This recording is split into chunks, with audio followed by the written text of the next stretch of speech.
ဦးဇင်းတို့မြတ်စွာဘုရားလက်ထက်ကကွန်ဒဒါနမတိဆိုတာရှိတယ်သူ့ရဲ့မူရင်းနာမည်ကတော့ဒါန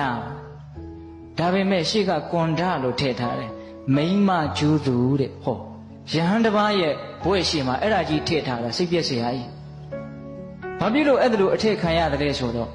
သူသွားလေရာမှာအရွယ်ရှိတဲ့မိန်းမတစ်ယောက်ကတကောက်ကောက်လိုက်နေတယ်လို့ဘေးလူတွေရဲ့မျက်စိမှာမြင်ရတယ်တဲ့တကယ်မလိုက်ဘူးတကယ်လည်းမရှိဘူးအဲ့ဒီမိန်းမပုံကသို့တော့ဘေးကကြည့်တဲ့လူရဲ့မျက်စိထဲမှာအဲ့ဒါလိုကိုမြင်နေရတာဘယ်သူမှသူ့ကိုမယုံဘူးဆွန်းလောင်းမဲ့လူလည်းမရှိဘူးနောက်သူ့မှာအင်မတန်ချွတ်တဲ့တယ်အဲ့ဒါလိုကြီးဖြစ်တာဒါရှိတုန်းကသူကယဟန်တစ်ပါးကိုတကယ်ချစ်ကြတာဟုတ်ရဲ့လားတကယ်မေတ္တာရှိကြတာဟုတ်ရဲ့လားလို့စွမ်းတဲ့အနေနဲ့ရုပ်ကစိုးနဲ့ဖြစ်တုန်းကမိမပုံသဏ္ဍာန်ဖန်ဆင်းပြီးတော့ယဟန်တစ်ပါးကိုတန်တရားဖြစ်အောင်လုပ်ခဲ့လို့ဒါဥစဉ်အကျေမပြောဘူးနော်အဲ့ဒါဥစဉ်တို့မြတ်စွာဘုရားလက်ထက်ရောက်တော့ယဟန်လာဖြစ်တယ်အဲ့ဒါဝိဘတ်ရုပ်ပေါ့နော်မိမပုံတစ်ပုံကသူ့နောက်ကိုလိုက်နေတာဆွမ်းကန်သွားလဲပါနေတာအဲ့ဒါကိုကောသလမင်းကြီးကနောက်တော့သိတဲ့အခါကျတော့ဒီယဟန်ဘလို့လဲမသိဘူးစုံစမ်းလာကျောင်းပေါ်လောက်တော့အဲ့ဒီယဟန်ကကျောင်းပေါ်တက်သွားတယ်ကောသလမင်းကြီးကနောက်ကလိုက်သွားတယ်အဲ့ဒီမိန်းကလေးကလည်းလိုက်သွားတာပဲကျောင်းပေါ်ရောက်တော့အဲ့ဒီမိန်းကလေးကမရှိအဲ့ဒီယဟန်ပြန်ဆင်းသွားတော့မိန်းကလေးကပါသွားတာပဲအဲ့ဒီတော့မှဒါအကြောင်းတစ်ခုခုကြောင့်ရှိမယ်လို့ကောသလမင်းကြီးသဘောပေါက်မြတ်စွာဘုရားကိုရှောက်မြတ်စွာဘုရားကအကျိုးအကြောင်းပြောပြအတိတ်အကြောင်းကိုပြောပြတော့အရှင်ဘုရားဒီလိုဆိုရင်အရှင်ဘုရားကိုဘယ်သူကကြည်ညိုမှာလဲတပည့်တော်ဆွန်ကွန်းဝေယဝိဆ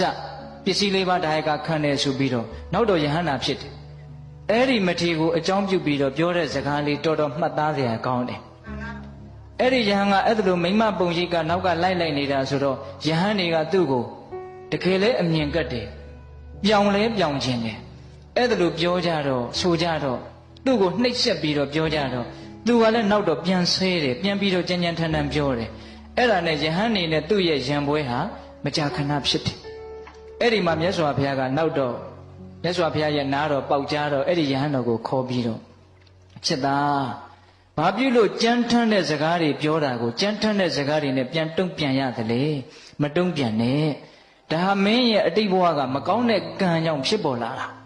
မင်းမှာတကယ်တမ်းအဲ့ဒီအပြစ်ကရှိနေတာမဟုတ်ဘူး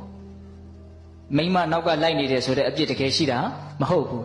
အဲ့ဒီမရှိတဲ့အပြစ်ကိုဘေးကပြောနေတာကိုမင်းသိခံလိုက်ပါအဲ့ဒီမှာမြတ်စွာဘုရားကဘယ်လိုဥပမာလေးနဲ့ပြောတာလဲဆိုတော့အနာပြက်နေတဲ့ကြီးခွက်လိုမင်းကျင့်ရမယ်တဲ့ဒါလေးကိုပြောချင်တာဦးဇင်ကသိလားဘယ်လိုကျင့်ရမယ်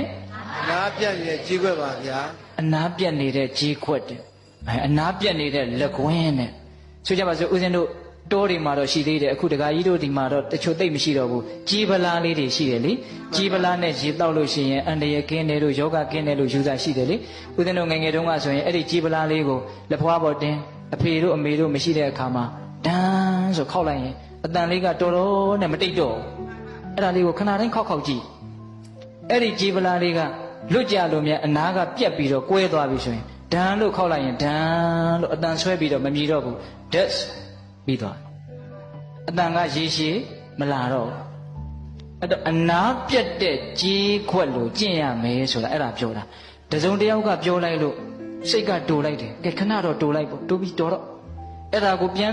စဉ်းစားပြီးတော့